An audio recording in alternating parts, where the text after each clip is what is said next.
반갑습니다. 성경 탐험 86번째 시간입니다. 오늘도 지난번에 이어서 성경의 조감도 두 번째 부분을 설명토록 하겠습니다.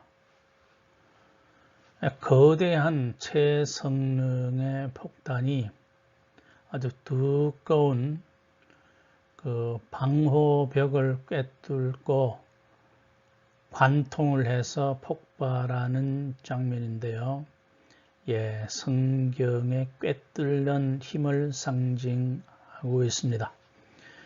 오늘 성경 탐험을 통해서 말씀의 능력을 또한 깊이 알아가는 복된 시간이 되기를 바랍니다. 성경이 지니고 있는 네 번째 능력은 무언가 꿰뚫는 관통력입니다. penetrativeness. 말씀의 능력 중에서 아주 신비한 것은 모든 것들을 꿰뚫는 관통력이 있습니다. 총알이 두꺼운 철갑을 뚫듯 복음에 뚫는 능력은 대단합니다. 관통이란 말 그대로 꿰뚫어 통하는 것이죠. 하나님 말씀에 판단하고 심판하는 권세가 여기에 속합니다. 예레미야 선지자를 통해 주신 예언의 말씀은 하나님의 말씀이 지니고 있는 관통력을 명확하게 보여주고 있습니다. 하나님 심판의 선언이 가지고 있는 관통력입니다. 예레미야 46장에서 시작된 심판은 51장까지 계속 이어집니다. 그 심판의 서극을 알려주는 말씀은 열국에 대하여 선지자 예레미야에게 임한 여호와의 말씀이라입니다. 하나님의 말씀이 그의 종 선지자에게 임해왔습니다. 하나님 없이 아나무인격으로 처신하던 그들에게 임한 예언의 말씀은 돌이킬 수 없는 심판의 선언이었습니다. 애굽에서 출발한 하나님의 심판 선언은 블레셋, 모압, 암몬, 에돔, 다메섹, 게달, 하솔, 엘람을 거쳐 바벨론에 이르러 최고 절정을 치닫습니다. 열방을 쪼개고 가르시는 하나님 말씀의 관통력이 세계 질서를 바로잡습니다. 말씀 관통보다 중요한 것은 말씀의 관통력입니다. 사람들은 말씀 자체에 대한 관통에 관심이 많습니다. 구약과 신약을 꿰뚫는 무슨 비법 같은 것이 없나 해서 사방으로 눈길을 줍니다. 말씀에 관통이 있다면 그것을 습득하기 전에 말씀에 관통하는 능력을 인지하는 것이 우선입니다. 내가 말씀을 꿰뚫기 전에 말씀이 나를 꿰뚫게 만들어야 한다는 말이죠.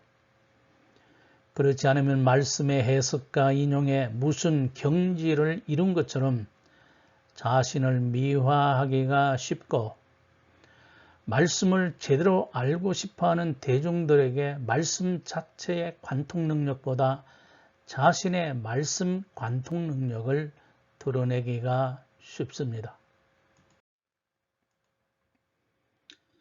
영적 전쟁의 강력한 무기는 말씀입니다. 말씀은 완고한 심령을 뚫습니다. 수만 겹의 철갑으로 무장해도 말씀의 광선은 엄청난 두께의 불신을 관통시켜버립니다. 영적 무장의 병기는 하나님 앞에서 견고한 진을 파하는 말씀의 강력입니다. 모든 이론을 파하는 것도 말씀이요. 하나님 아는 것을 대적하여 높아진 것을 파하는 것도 말씀입니다. 마귀의 요셉뿐 아니라 지옥의 왕궁까지 파괴할 수 있는 강력한 영적 무기는 성령의 검 곧 하나님의 말씀입니다. 다섯 번째 말씀이 지닌 능력은 절단력입니다. divisibility. 말씀은 깊이 찌를 뿐 아니라 쪼갭니다. 쪼갠다는 것은 나눈다는 것이죠. 쪼개면 연과 홍과 및 관절과 골수에 이르기까지 전인적인 분리작용을 합니다.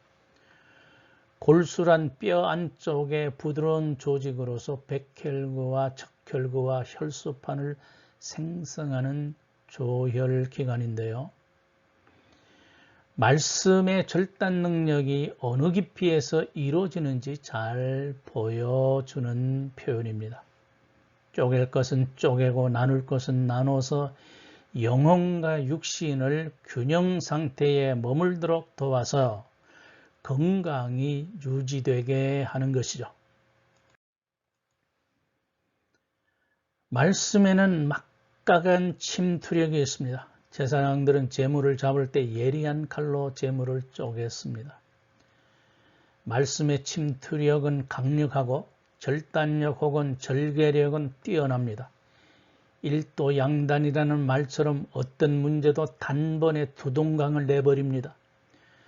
전투에서 말씀이 밀리는 법은 없습니다.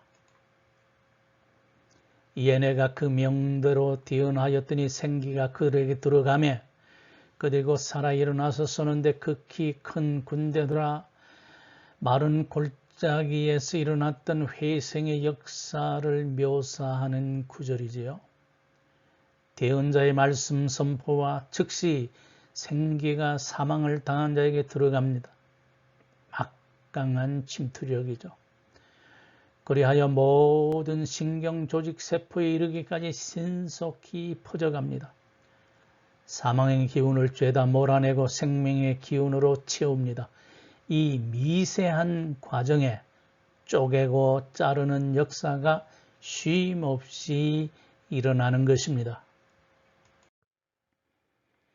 말씀은 엄정한 심판력을 지니고 있는데요.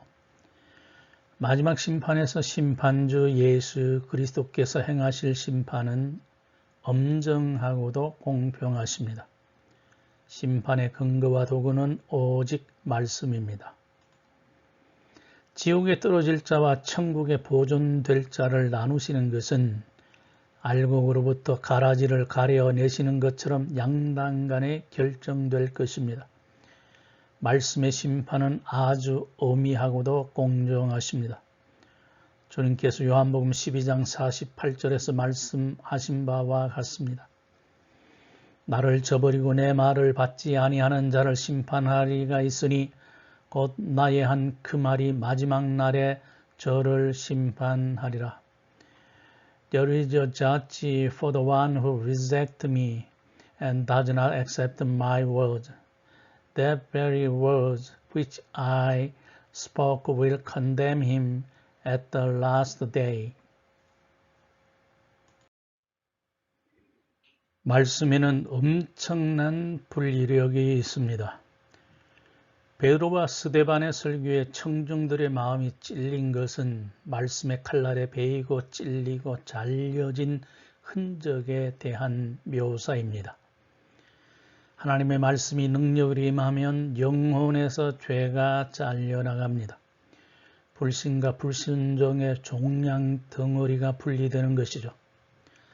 창조시의 말씀이 임하자 엄청난 분리의 역사가 일어났습니다. 충만한 어둠 가운데 빛이 분리되고 공창 사이에는 윗물과 아랫물이 분리되고 바다와 땅이 분리되고 풀과 채소류와 과목들이 분리되고 밤과 낮이 분리되고 공중의 새와 바다의 물고기가 분리되고 인간과 짐승이 분리되었습니다. 창조시 일어났던 위대한 분리가 마지막 심판에서 또 한 번 분리를 통해서 하나님의 아름다운 구원이 완성되게 되는 것입니다. 오늘 강의에는 여기서 매듭짓습니다. 하나님의 평강이 여러분과 함께 계시기를 바랍니다. 샬롬.